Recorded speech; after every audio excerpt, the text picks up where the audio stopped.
In today's video, I'm going to teach you how to remove someone from ClickUp. Welcome!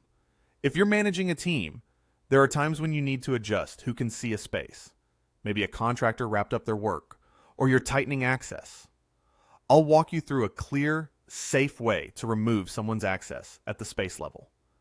First, log into your ClickUp account. After you sign in, you'll land on your dashboard. From here, locate the space where you want to change access.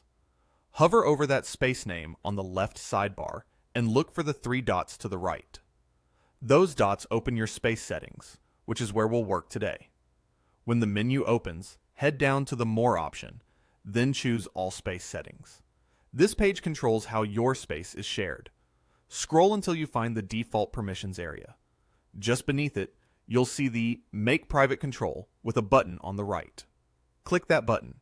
Making the space private narrows access, so only the people you list can view it, which is exactly how we'll remove someone.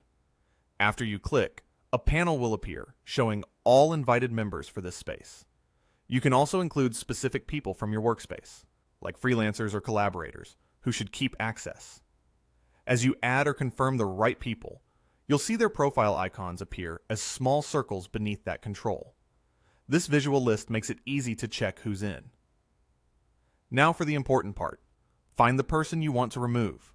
Hover over their circle, and you'll see their name and a small X. Click the X to remove them from this space. That instantly revokes their access here while leaving the rest of your workspace unchanged.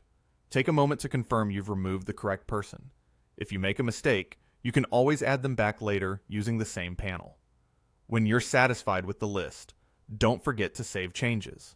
Saving locks in your updated permissions, so the space is only visible to the people you selected.